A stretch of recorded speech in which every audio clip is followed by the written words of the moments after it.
Sarah Macgregor, welcome to the Tokyo Living Podcast. Yeah, thanks. Good to be here. Looking forward to it. Yeah. So perhaps if you can just start by giving the listeners a brief rundown of your educational and professional background and a bit about what brought you to Japan. Sure. So I've been a dietitian since 2009. I was working in Canada until 2015 when we moved to Tokyo. In Canada, I worked kind of a little bit of everything during that time. I started out in long-term care, moved over to family health teams, which is like collaborative practice with doctors, nurse practitioners, nurses, mental health, and in diabetes education. I would say kind of my most diverse population was working in the family health teams, where I worked with children, adults, prenatal, elderly, seeing everything from allergies, food intolerance, failure to thrive in children, what else? Heart disease, diabetes, eating disorders, basically any, you never knew day to day what you were going to have to counsel at that time. After I had children, I guess that my personal interest got into more childhood nutrition. And so I would say that's where my passion is at the moment. Yeah. I think working with adult population, a lot of the problems that people are having with their health and with their eating actually stem from childhood, actually. Really? Yeah. Okay. So things, for example, like not being able to leave food on the plate. That's something that parents often, would force you to clean your plate with good intentions, whether it's, food waste or thinking you're not eating enough. But these, that such behavior can lead to problems later on. These habits are difficult to break, just as an example. Wow, no, that's really interesting. Yeah. Just a very quick example there. Yeah, wow.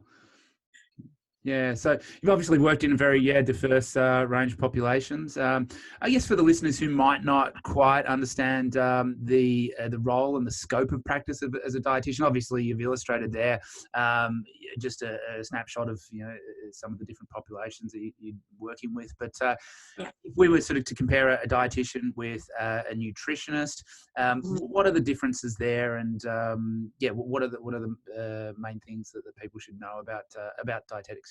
Yeah, sure. So it's a little bit complicated because it really depends on where you live. Sure. So even within Canada, the title is protected, nutrition title or dietitian title is protected in certain provinces. So for example, where I did my school in Nova Scotia, nutritionist and dietitian is protected, meaning only someone who has, done their 4 years of university in nutrition, completed an internship, completed an exam, can call themselves a dietitian or a nutritionist. Right. However, where I was working in Ontario, dietitian was protected, but nutritionist was not protected, meaning almost anybody could call themselves a nutritionist. And whether they completed maybe the schooling part of it, but didn't go on to do internship or write an exam, or maybe they have, a business background and did an online course or read a book, they could also call themselves a nutritionist. Right. So I guess my recommendation is when you're looking for, and in terms of scope, I guess, a dietitian really can deal with, I guess, the more intensive problems such as diabetes, heart disease, eating disorders. You definitely want like a dietitian professional helping with these things. As for just general healthy eating, for the most part, a nutritionist is well equipped to do this, but I would also want to trust my nutritionist. There are great nutritionists out there who, have done certain online programs or completed the schooling, but again, you also don't know what you're going to get. So you have to do your research to know who you're talking to. Sure. No, that's a good explanation. And how long have you been in Japan? We've been in Japan since 2015, so I guess it's almost exactly 6 years, just over 6 years now. Unfortunately, it's our last stint here, so regrettably a little yeah, definitely a little regrettably heading back to Canada after Oh, great years. that's too bad. And what do you think of the things that you're going to miss most about being here? In Japan, oh my gosh, daily my list is growing. Yeah, the weather certainly is much Right. better than Canada. I think it's still snowing places there. Yeah, the weather, the people, the cleanliness, yeah, the safety, the freedom my children have here on a Right. daily basis. Yeah, many things. Yeah, no, that's definitely a big one. Great. Okay. So when you first came to Japan, then what was your sort of personal nutrition experience moving here, and how's that sort of changed over time? Yeah, so I guess thinking about prior to moving to Tokyo, my kids were still pretty young. I have three kids. At the time, I had two. So I had a 2-year-old and I guess 6-month old Wow. just before moving to Tokyo. And my cooking was very Western, a lot of barbecues outside, believe it or not, cooking in the oven, big dishes, large portion sizes, coming from the grocery store. I would say a fair bit of food waste happening because if you buy lettuce, you've got to buy a ton of lettuce and, you're eating salads multiple times a day or it goes back in the fridge. And a lot of food, I spent a lot of time reading food labels in the grocery store, trying to choose the best options of salad dressings or crackers or cereal, things like that. Once we moved to Japan, it's funny because this just recently popped up. I documented fairly well our time here. And it popped up on one of my social media kind of, just moved to Japan, did a terrifying trip to the grocery store. We've been living off of bentos from the grocery store and Skippy peanut butter, hoping to improve our nutrition soon, but it was pretty overwhelming, I would say. Yeah. We didn't have an oven. We had a tiny convection oven, 2 burners. My husband decided to get a bar fridge for a fridge. So really Right. just went from a big kitchen to a small kitchen. Yeah. So it was pretty overwhelming, I would say. For the first few weeks, we didn't eat very well at all. And fast forward to where we are now, thankfully we did change apartments eventually. We do have an oven, but in those 2 years, my cooking changed a lot.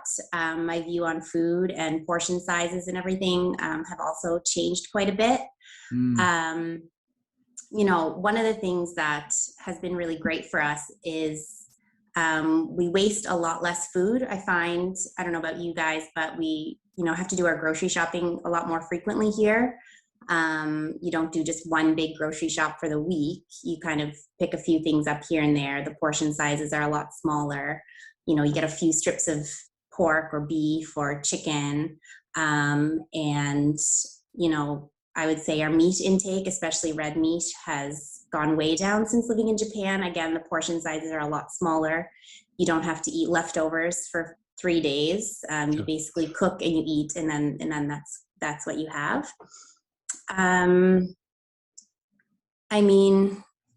Personally, I think it's been really good for us being here. It was very overwhelming. On the same side of it, a little bit freeing in terms of I don't spend hours trying to read food labels anymore. Right. I'm hoping I can continue to bring that to Canada with me. Yeah. I think if you are spending a lot of time reading food labels, maybe reaching for more of the fresh ingredients can make a big difference. That's sort of what we ended up doing, making things more often. Like salad dressing. I don't know what's in it. I'm not getting out my translator app, so I'll just make it at home instead, for example. Right. Okay. And just taking that example, how would you go about making a salad dressing? So my go-to is a bit Kewpie mayonnaise, and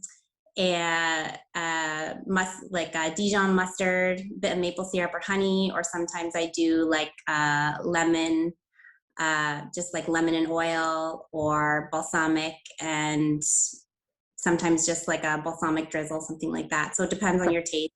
Yeah. You can kind of find almost anything online that usually just involve a few simple ingredients to whip Yeah, up right. quick. Mm-hmm. Yeah. Okay. And then and I understand you've gone to the point now on the other end of the scale where you've sort of progressed to actually doing some cooking classes and things like that. Yeah. Yeah.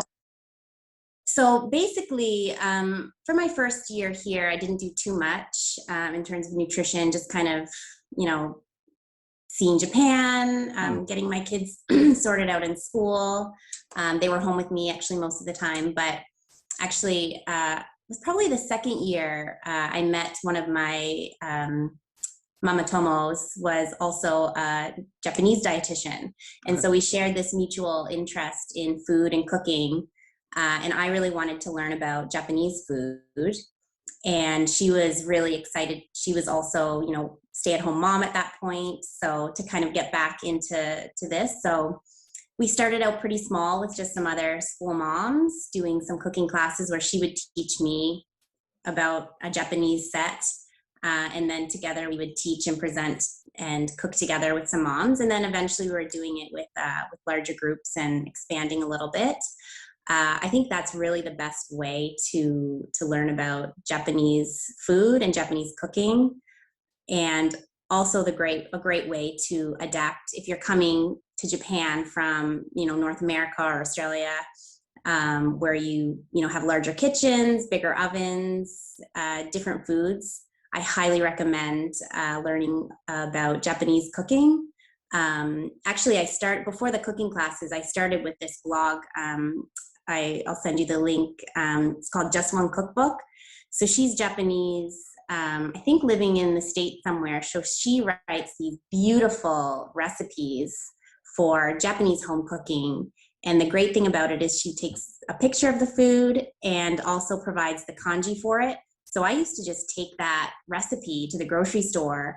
You know, if I couldn't find the item, I would find one of the staff, and they were so happy to help me find these items to cook. And the really nice thing about Japanese cooking is they really don't involve a lot of ingredients. Most sauces are, you know, made from soy, sake, mirin, maybe some miso, maybe some rice wine. Like, you don't need a lot to make, you know, a really yummy dish. And once you have the basics of what kind of flavors in the sauces, you can just add whatever you want in terms of vegetables or meats or tofu. So yeah, I definitely recommend learning a few simple Japanese recipes or attending a cooking class. You also learn, you know, about the culture here as well through food, which, you know, that's really nice. Yeah, very cool. And what are some of the sort of takeaways that you've got out of learning about Japanese cooking that have been quite different from a Western model and that you're potentially going to take back home with you? Yeah, so I guess first of all, before moving to Japan, I really didn't know much about Japan at all or Japanese food. You know, I just had sushi, which is something I don't actually eat myself. I'm not a big fan of raw fish. And I had this idea of the blue zone. Have you heard of blue zones before? I've not, no. So blue zones are places in the world that have the most number of, I don't know if I'm going to say this right, sanitarians, like 100 people that live to be 100. Okay. Yep. So Okinawa is one of these blue zones. And I remember thinking, oh, we're going to eat so healthy. And, you know, I know this Japan, now I know Japan is not Okinawa and every place has their own regional cuisine. But actually in Japan, you have to kind of make an effort to eat healthy because you have a lot of options in terms of restaurants and eating out where you have to go out of your way to incorporate a lot of vegetables. I mean, vegetables are kind of key to a healthy diet. Sure. So I guess saying that you really need to explore the Japanese home cooking side of things versus Japanese restaurant. When you think of cooking, we eat a lot more like mixed rice dishes here. And by doing that, I think we're eating a lot more vegetables and a lot less meat because it's mixed. You don't feel like you need, you know, a big portion of steak on your plate. It's just all mixed together. Sure. And I think I will be bringing my rice cooker home for sure back to Canada. Yeah. And, you know, my kids, I've got one kid my middle child who, she loves Japanese food. So, things like onigiri and fried rice and noodles. So nori, all these things we'll be bringing back, and I'll be searching the city for. Yeah, for sure. So what are some of the common sort of nutritional struggles that you see people experience, specific to being in Japan? And I guess, how do you recommend people go about addressing those? So I would say in some ways they're very similar to what I would see in Canada. I think it's not that people don't have knowledge about healthy eating and nutrition. In fact, I think in some cases it's almost too much. Really?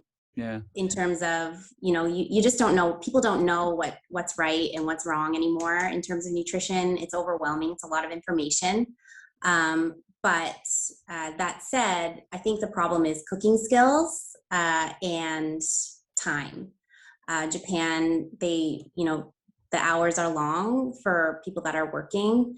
So, they tend to rely on eating at restaurants. Meal sets are inexpensive, and, you don't have to walk too far.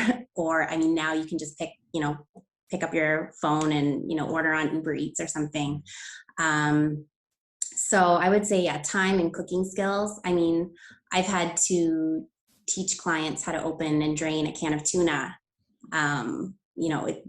And I think, again, this comes from childhood, is we didn't really learn to cook. I think most school programs have taken that out of the curriculum, is the cooking and this home ec kind of these courses. It's not a lot of emphasis on that. So when people get out on their own, they might know how to, toast a bagel and put some cheese on it, but that for many is the extent of cooking skills.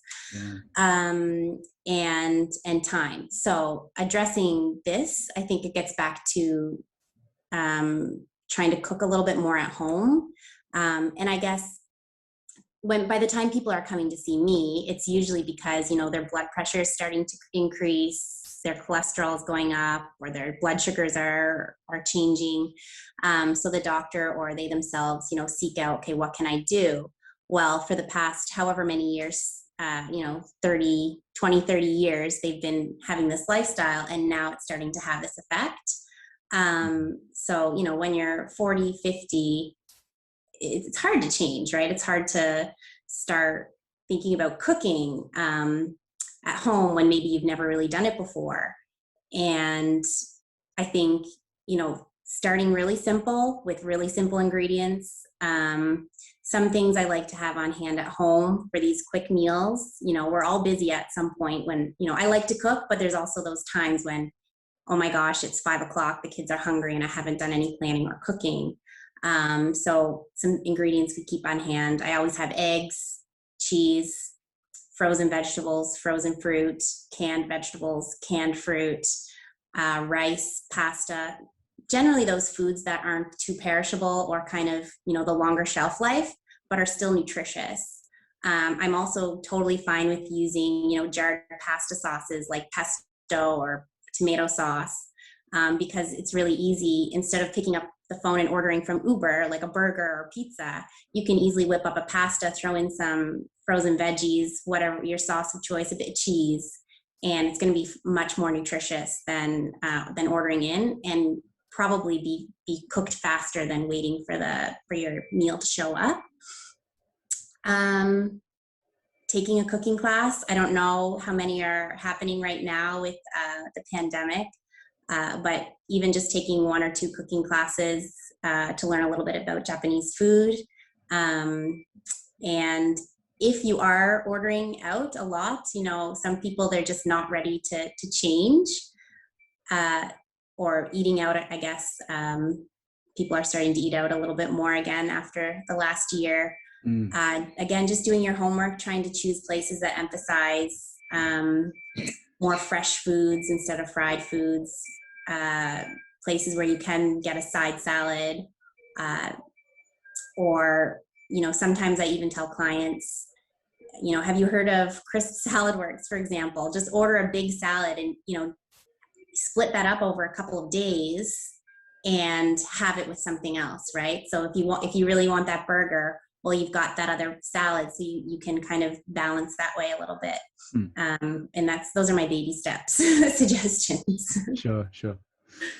And in terms of like navigating the supermarket, for that first day where you went in and got your Skippy peanut butter and Yeah. what else did you say you picked up? So like those bentos, like Right. Skippy peanut butter bentos, white bread. If you're sticking to that Western diet in Japan for the most part, you're really going to be jumping around to multiple shops, I think. You might be finding one bakery that makes a whole grain bread, because it's harder to find at your local grocery store. You might want, a can of lentils, maybe to make a curry. Well, you're probably going to have to go to an international store, there's a few places that sell international ingredients, but you generally can't find a can of beans at your local Japanese grocery store. I make a lot of trips to the Japanese fruit and vegetable stands, because the price of fruit here, for example, is pretty high. My kids aren't huge vegetable eaters, but they love fruit. So you do have to do a lot of shopping around, I think. It's worth it, I think, to take the time to do it, because once you've got it figured out, you know where your go-to places are to get the ingredients you need. Even canned tomatoes, for example, you can't easily get at, if you want to make a homemade pasta sauce, you've got to go to probably somewhere that carries international ingredients. I know my local grocery stores right around me, and I'm in central Tokyo. You can't get, crushed tomatoes or diced tomatoes. You've either got to dice them yourself or find and pay a bit of a premium price for them. Yeah, sure. Yeah. So, assuming that people listening are sort of in central Tokyo, do you have a few good sort of resources for, or I guess shops and supermarkets to buy those things? Do you have like a circuit of, buy this from there, like, or are there places that? I can tell you my personal favorites. I don't know if they're the best, but they're my go-tos. For bread, I've relaxed a little bit on that a little bit, in that I'm totally fine with eating white bread, because we don't tend to eat as much bread here as we did in Canada. Right. But I do I do go to the bakeries generally for bread. My favorite one's in Hiro. Am I allowed to say the name? Go for sure. We haven't got any affiliations with bakeries or any other. I like Bread in Hiro for bread, and my fruit and veggies. Usually I will just go to the local supermarket, whichever one is on hand, or to visit those fruit stands that tend to be under bridges, or do you know what I'm talking about? I have no idea what they're actually called. They're kind of dotted all around the place. For sure. For my fruit and veg. Meat, if I'm in, wanting chicken or beef, I do usually go to Nissin or National. I try to choose Australian or generally I try to choose the Australian cuts or Canadian when it comes to meat. And what else? For yogurt, my favorite yogurt is from Mejia. They have a Greek yogurt that's called Gara. It's a little bit expensive, but it's one of the best Greek yogurt. And do you know Greek yogurt's like higher in protein than regular yogurt? I do, yeah. Yeah, but I find a lot of them here kind of, I don't know, maybe to my taste, a little bit too sour. Okay. And then if you're buying the flavored ones, they're quite high in sugar. Yeah. So I like this one, Gara. It's the only place I've been able to find it is at Mejia. Okay. There's one that it's only fractionally more expensive than the regular yogurt, and instead of being advertised as Greek yogurt, it's Greek style yogurt. Okay. I don't know if that's just a regular yogurt that's flavored to be like Greek yogurt. Have you come across that one at all? I haven't seen it, no. I was always suspicious about why the Greek style yogurt was about a third of the price of the Greek yogurt. But that's essentially, I think you can kind of make your own Greek style yogurt if you've got some cheesecloth and thyme. It's basically they just drain off. I think they just drain off extra whey. I think it's the liquid from it. Right. Okay. Well, if I was inventive enough, I could try and make that and then use the excess whey to try and make whey protein powder. I have no idea how to do that, but it sounds reasonable. Yeah. Okay. And have you used the meat guy at all to purchase meat? Yeah. So actually, during the state of emergency last year, when it was, people were really locked down, we would order from the meat guy. We like his sausages because they don't contain nitrates. And right. I did contact him. So this is unusual. So you'll see if you shop at Costco, for example, that their bacon there and their meat, some of them will say does not contain nitrates. But the tricky part is what it does say, like in small print, is other than those naturally occurring in celery salt. So celery salt is actually a nitrate, which we know is linked to things like colon cancer. Okay. And if we eat too much processed meat, and I think it's quite high, it might be like on a daily basis, it can increase your risk. However, we still eat bacon sometimes. It's not a regular weekly thing, but we like bacon. We throw it in pasta and whatever. But with sausages, I did enjoy that the meat guy sausages don't contain nitrates in any form. They don't use celery salt. They're just using salt to flavor, and which is why they come frozen and you have to cook, immediately. They have no shelf life essentially. Right. You've got to cook them right away. Yeah. So it's kind of cool. It's hard to find, even in Canada, I would say it's difficult to find nitrate free. That's truly nitrate free.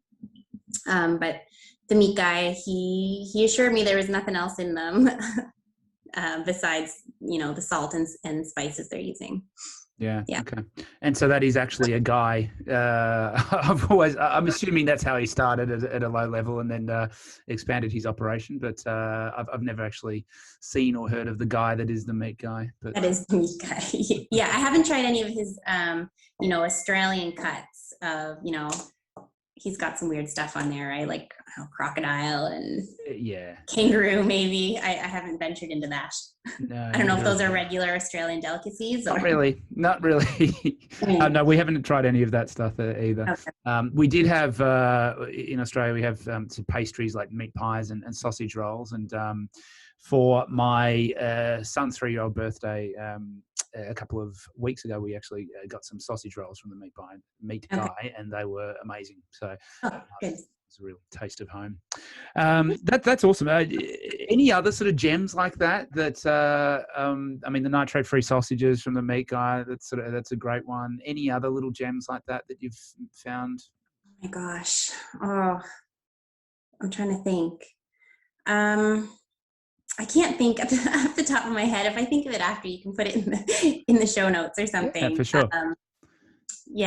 Off the top of my head, no. I would say the Gara Greek yogurt was I was pretty excited to find that. Oh, I did find recently like a meat substitute at National. Yep. So for any vegetarians out there who miss a burger, like a vegetarian burger, they did have some stuff there that we tried. I wouldn't recommend, if you're basically, I would equate it to like a processed meat for vegetarian. Does that make sense? So something that you wouldn't eat on a daily basis, but if you really want a burger that tastes like a burger, but you want to do it in a vegetarian style. Yeah. What was it called? It was called Omni Pork. Right. And what did we make with it? We made taco rice. Yep. And everybody in the family liked it. No one complained. We're meat eaters. So it's not something I would regularly buy, because for a meat eater, you might as well just eat the meat. It's no healthier. It's got a lot of salt in it. But like I said, for those times, if you've got a vegetarian coming over for dinner, it might work for them. Yeah.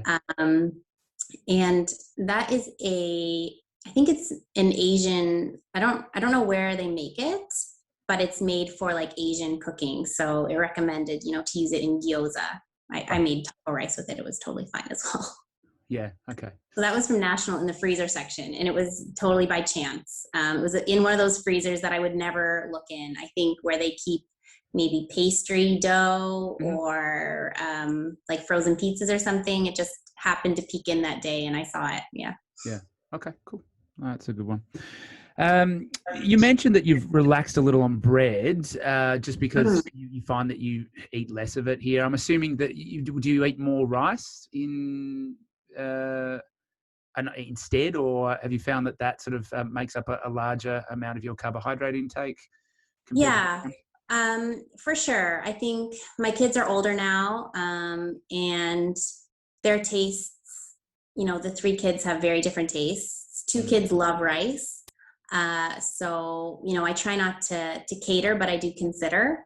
And actually, I like rice as well. So it's, I don't know, it's easy. You can put your rice cooker on and, have no idea what you're going to do with it later, but at least that's done. Yeah.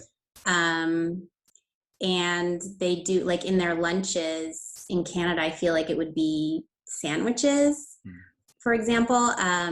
And you can buy, what you can't find here is kind of those peanut butter replacements. Like in Canada, you can get sun butter for allergy reasons, right? Okay. You can't send peanut products and nut products to school. So I think I would probably be still sending, sun butter and jam sandwiches if I was in Canada. Or here, my kids are quite happy. I make some onigiri or salmon fried rice, put it in a thermos. Yeah, so I do find we're eating a lot of rice. I tend to use a mix of brown rice and white rice. Yep. Sometimes it's brown, sometimes it's white, sometimes it's a combination. I did sometimes you can buy those packages of like barley and kind of grain mixes that you can throw in with your rice. I guess I got into the habit of doing that for whatever reason, but that's something that you can do to bump up kind of the fiber and nutrition content of your rice as well if you're eating more rice. For the bread wasn't like an intentional thing. I think the choices at the local grocery store weren't really appealing to me. And I think it was more recent. We're eating a little bit more bread now because we have Costco membership, and my kids are totally obsessed with bagels. And, it's hard to feed an 8-year-old boy. They're just constantly hungry. He could eat 4 sandwiches if we are having sandwiches. Yeah. So a morning bagel with some cheese on it is, a great breakfast for him.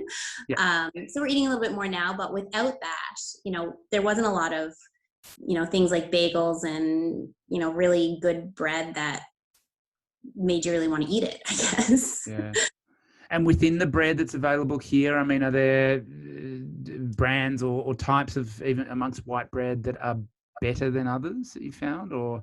Well, to be honest, I don't know, because I do the shopping at the bakery for bread most often. Sure. I don't know what's in it. Yeah.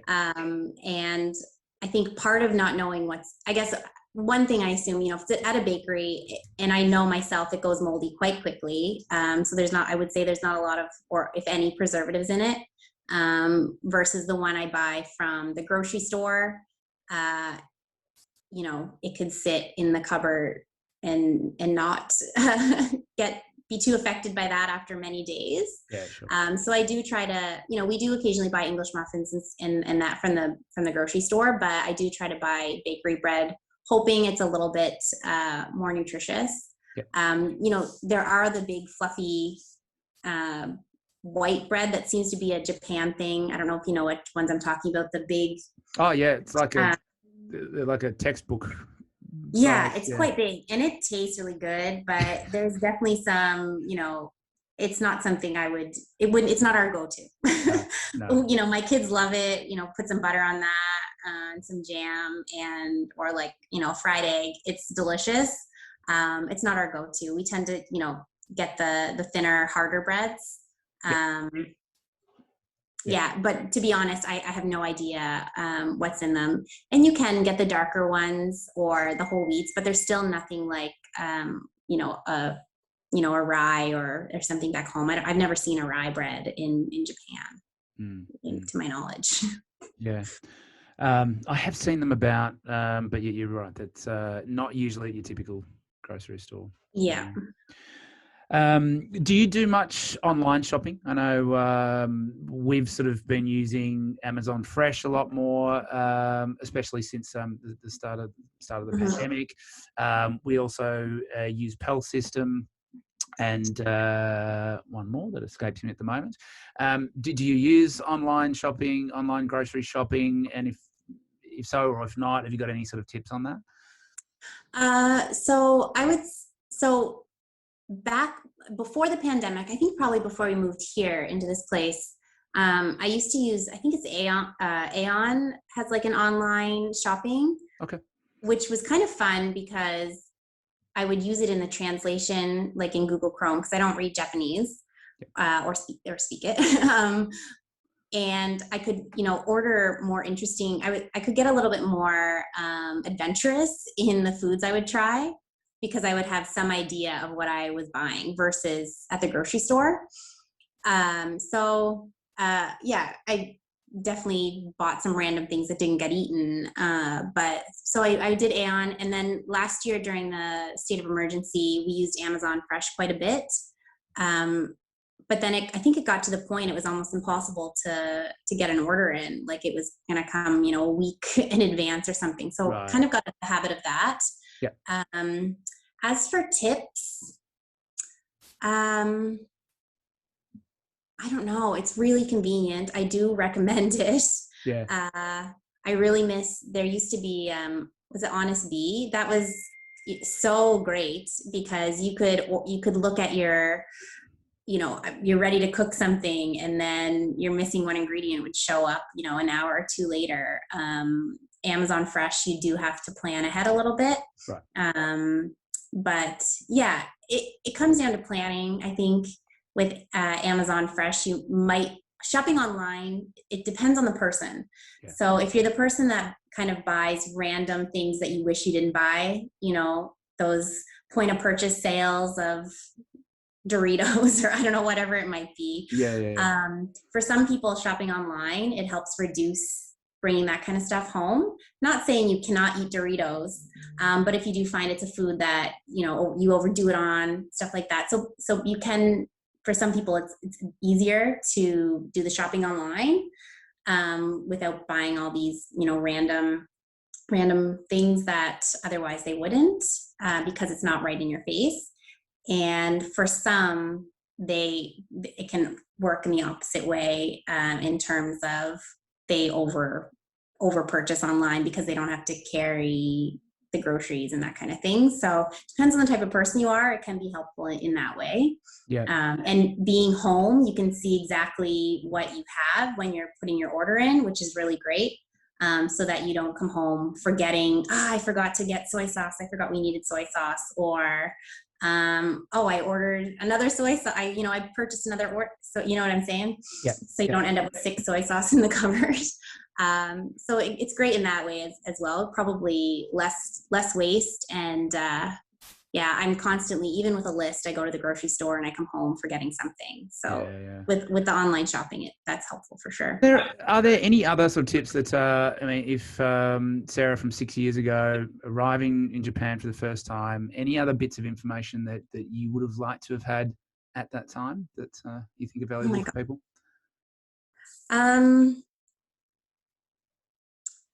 That's a good question. I think, I waited probably 1 or 2 years before I really started to get into the, learning about Japanese food. It's actually a good way to learn the language too, I think, or to get confident just asking simple questions at the grocery store. I think I would have maybe having, a 2-year-old and a 6-month-old, maybe not having had that when we got here. I would have made a bit more time to take advantage of, cooking classes and done a little bit of research ahead of time. Yep. In terms of what it was going to be like to eat and shop here. For example, when our shipment showed up, it had a turkey roaster in it. Right.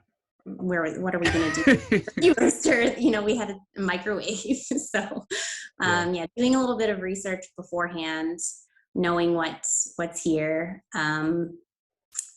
And getting a little bit adventurous, trying new things. I wasn't a big fish eater, so I didn't cook it at all, I would say, for the first year or two. Turns out my kids love it. So it was really did them a disadvantage, I think. Try new foods, try new cooking methods. You never know what you or someone in your family is going to enjoy. And my kids for sure are going to, they're at an advantage. They eat a lot of different foods, and even if they're, not, if there's something they don't like, they're definitely open to trying anything. At least they're, and I think had we not been here, this opportunity wouldn't exist for sure. So that's been really cool. Yeah. Oh, awesome. Just wanted to go back and touch on a couple of things that you sort of mentioned in the intro. The first one being that childhood nutrition. Now, obviously, it's a big topic, and we could spend a lot of time talking about that in itself. But are there any sort of what are the major issues with eating in childhood that can impact eating habits and health in later life? Yeah, so this could be its whole other podcast. But to touch on a few things that I think actually affect adults as well, I would say diet culture is a huge part of it. And I don't know if it's the living in Tokyo or if it's the age I am now, but it seems like almost everybody is on a diet, some kind of fad diet. And we know that children who have parents that are dieting are more likely to diet from a young age. And what I've seen counseling adults in their 50s, 60s, 40s even, is a lot of these adults who have been dieting since they were young. Their doctor put them on a diet when they were 8. They did Weight Watchers with their mom when they were 13. And these cyclic diets tend to follow them. Once you start, it's really hard because after you diet, you really can mess up your metabolism. So you tend to, diet, fall off the diet, gain the weight back, sometimes more, then you find yourself dieting again. So it tends to follow people throughout their life. And then when they hit an age, they will start to have health problems. Part of it's genetics for sure, but they don't have a healthy relationship with food. And because of this, their eating habits, they really struggle with their eating, right? They see food as good or bad. And if they're bad, then they feel worse. And then they reach for certain foods to make them feel better. So I do see a lot of this.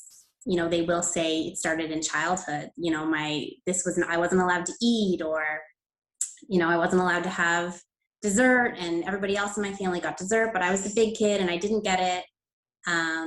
So, then I had to sneak it. So a lot of these habits or learned behaviors do tend to follow people into their adulthood. I included in my my notes a link to a couple of good websites that are dietitian led. So if you are an adult that wants to diet, whatever the diet might be, I really recommend, first of all, doing your research before you start the diet. As a dietitian, I know that I will tell you now that diets fail. You don't fail, the diet fails you, because, it's not one size fits all. And diets don't take into account your mental health and your culture and all of these other things. So they're not fit for everybody. So what I recommend is doing your research. If you're really, invested in trying something to lose weight, first of all, weight loss doesn't always have to be a goal. Just bettering your health. do your research. I recommend Abby Langer. She's a Canadian dietitian. I personally do not know her, but I love her blog. It's honest, it's science-based, and she reviews every diet. There's everything on there to help you kind of decide if that's the path you want to take. In terms of talking to your children about food, I know this is whether it's, parents, it's if you're a teacher, if you're working with children in any way, it's diet talk and diet culture starts at a very young age. It's, they're talking about it in, grade 1 of count your calories or keep track of your steps.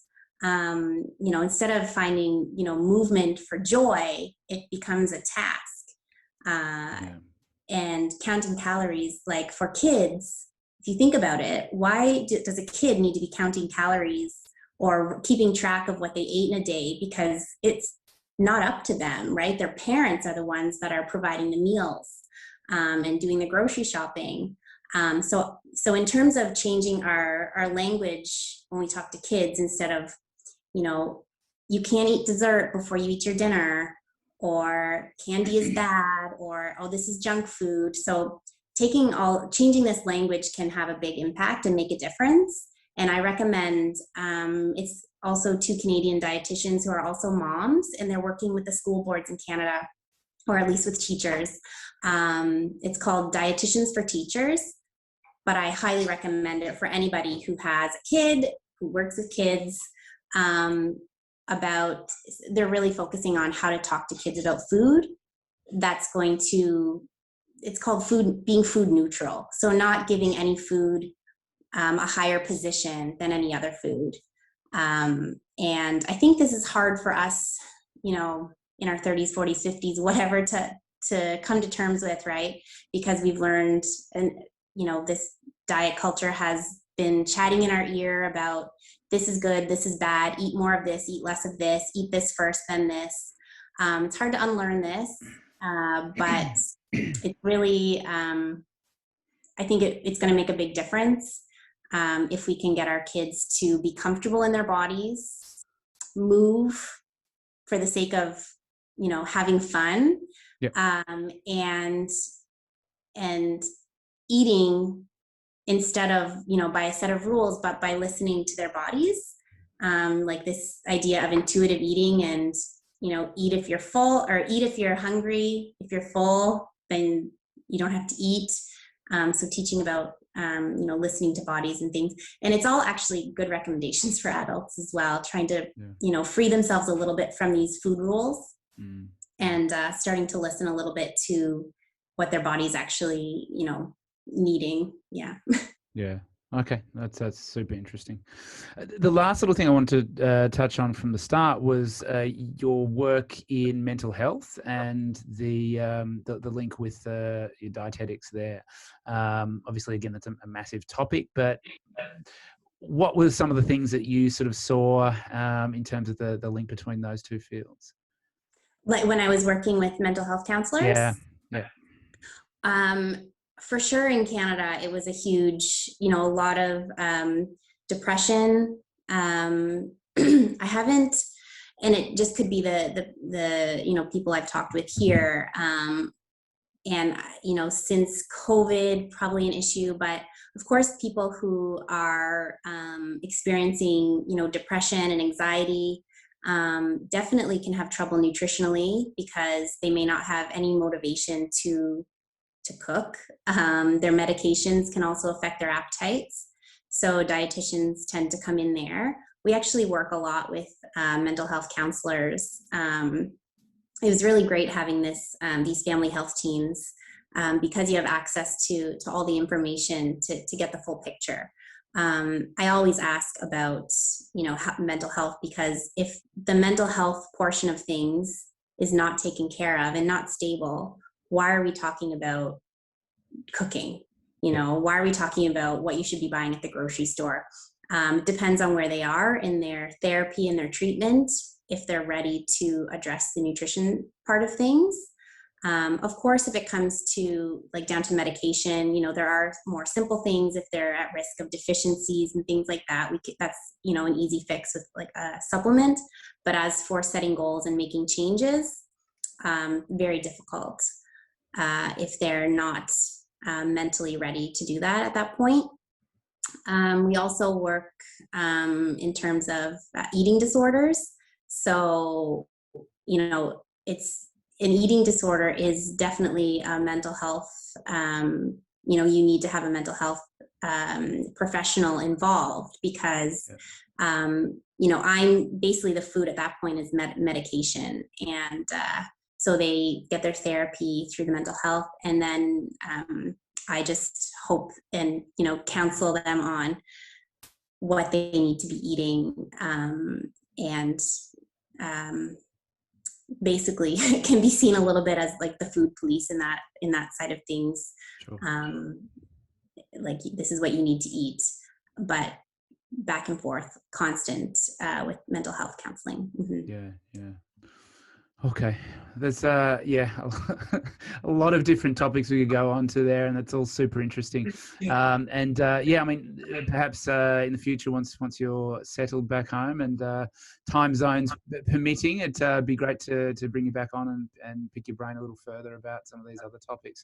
But I think that's a great set of information for people, perhaps especially people who are new to Japan, and some great tips and gems in there in terms of navigating the food landscape here. So really appreciate you coming on today. I know you're sort of busy, starting to get ready for your move, and wish you all the best and your family all the best for this next adventure. But yeah, thanks again for coming on today, and hope you have a good rest of the week. Yeah, great. Thank you, Sam. All right. Thanks, Sarah. Bye. Okay, bye.